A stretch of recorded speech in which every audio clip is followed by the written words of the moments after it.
स्वतंत्र भारताला, ज्याचे 140 कोटी लोकसंख्या आहे, इतका महान देश, मोठा देश, तिथे एका दुसऱ्या देशाचा राष्ट्रपती आपल्यावर दबाव आणून दहशतवादाविरुद्धची लढाई थांबवायला सांगतो. आणि ते सरळ सांगतात की व्यापारामुळे, व्यापारासाठी. आणि हा व्यापार कोणासाठी आहे? म्हणजे कोणाचा व्यापार करताय, कसला व्यापार करताय?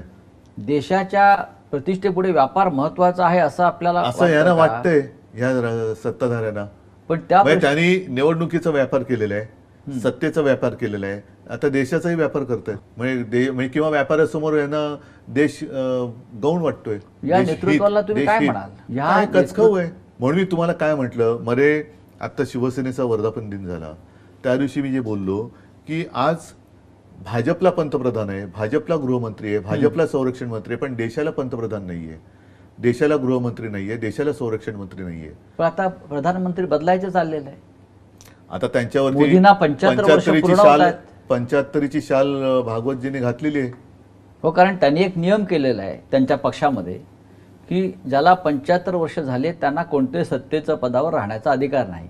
मग ते मुरली मनोहर जोशी असतील किंवा जसवंत सिंग होते, बोले तैसा चाले आहे, अडवाणी होते, वाकडी यांची पावले, हे कळेल आता. कारण मोहनराव भागवत हे त्या सगळ्यांचे प्रमुख आहेत या सगळ्या भाजप. ते पण 75 वर्षाचे ते स्वतः निवृत्त होण्याच्या विचारामध्ये आहेत. त्यांनी स्वतःच सांगितलं आहे. अशा वेळेला पंतप्रधान मोदींनी त्यांचा जो शब्द आहे 75 वर्षांनंतर निवृत्त होण्याचा, तो ते पाळतील असं वाटतं का? म्हणून मी म्हटलं ना, बोले तैसा चाले, त्याची वंदावी पावले का वाकडी पडती पावले हे आता कळेल. मग मोदी आणि कदाचित ते निवृत्ती जाहीर करतील. बरं, पण मग परत तुमचं मी मन कसं मोडणार? हो, म्हणजे जसा पंडित नेहरूंनंतर एक प्रश्न होता, आफ्टर नेहरू हू किंवा आफ्टर इंदिरा हू, तसा आफ्टर मोदी हू. तो त्यांचा प्रश्न विषय, देश आहे. हो, पण त्यांचा आता त्याने तो अंतर्गत विषय केला, देश आहे. त्याच्यामुळे त्यांनी तो विचार कदाचित तो सुरूही झाला असेल किंवा त्याचं उत्तरही त्यांनी काढलं असेल. जेव्हा त्यांच्याकडे उत्तर असेल तेव्हाच मला वाटतं मोहनजी बोलले असतील. ते बिना उत्तराचं नाही बोलणार. असू शकेल.